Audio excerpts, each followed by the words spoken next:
যোৱা ভিডিঅ'টোত আপোনালোকক গাঁৱৰ সুঁৱৰী উৎসৱৰ সুঁৱৰীৰ আগদিনা অৰ্থাৎ গন্ধৰ ভিডিঅ' দেখালো। তো আজি আহকচোন একেবাৰে সুঁৱৰীৰ দিনা ৰাতিপুৱাৰে পৰা দিনলৈ যি কাৰ্যসূচীবোৰ আছে সেইবোৰ ৰাতিপুৱাই ধুনীয়াকৈ পাৰম্পৰিক সাজযোৰ পৰিধান কৰি প্ৰথমে মেইন মন্দিৰত গৈ গোপালৰ আগত সেৱা লৈ নকৰি মেকআপ ৰুমত বাহিৰত যিহেতুকে বেণ্ড পাৰ্টি বজাই আছে তাকেই তাৰে মাত শুনিব নোৱাৰি বাহিৰত আহি এবাৰ সঁচাই গাইজ সুঁৱৰীৰ ৰাতিপুৱা যেতিয়া বৰ ঢোলৰ পৰা আদি কৰি যিমানবোৰ বাদ্য বজোৱা হয় সঁচাই সেইখিনি সময়ত নিজকে ৰখাব নোৱাৰো। মেকআপ ৰুমত গৈ অলপ সময় মেকআপ দি আহি সকলোৱে হাতে হাতে খোলকেইটালৈ চিধাই আৰু সুঁৱৰীৰ প্ৰথম কাৰ্যসূচী হিচাপে খোলবাদনেৰে খোলবাদনৰ কাৰ্যসূচী সমাপ্ত হোৱাৰ পাছতে দ্বিতীয় কাৰ্যসূচী হিচাপে দহ গোপিনীসকলৰ দধিমন্থন আৰম্ভ হয়। পৰাই গোপিনীসকলক খোল বৰ ঢোলেৰে আদি কৰি বিভিন্ন বাদ্যৰে সভাগৃহলৈ আদৰি নিয়া হয়। যেতিয়া বাদ্যৰ মাতেৰে গোপিনীসকল শাৰী পাতি সভাগৃহলৈ নিয়া হয় তেতিয়া সঁচাই গাইজ মনৰ মাজত কিবা এটা বেলেগ ধ্বনিকম্প। গোপিনীসকলৰ দধিমন্থন সমাপ্ত হোৱাৰ পাছতে সুঁৱৰীৰ প্ৰধান কাৰ্যসূচী বাৰগোপালক সত্ৰৰ পৰা সভাগৃহলৈ আৰু যেতিয়া বাৰগোপালে সভাগৃহত যাওঁতে নাচি নাচি যায় তেতিয়া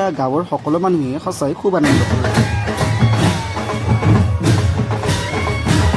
বাৰগোপালৰ সভাগৃহত প্ৰৱেশ কৰাৰ পাছতে ঋষিমুনিসকলকো বিভিন্ন বাদ্যৰে সভাগৃহলৈ আদৰাই নিয়া হয়। যিহেতুকে ঋষিসকলে যজ্ঞ কৰিব সেয়ে ঋষিসকল যোৱাৰ পাছতে ঋষিৰ পত্নীসকলে আমাৰ সুঁৱৰীৰ মূল প্ৰসাদ মিঠা সান্দহ কৰি সভাগৃহলৈ লৈ যোৱা হয়। তাৰে পিছত ঋষিসকলৰ লগত ব্ৰহ্মমোহন বিভিন্ন নাট যজ্ঞ আদিৰে সুঁৱৰী উৎসৱ পালন কৰা হয় আৰু বহুতো কাৰ্যসূচী দেখাব। সেয়ে লগ পাম অন্য এটা মিনি ব্লগত। আপোনালোকৰ তাত হয়নে?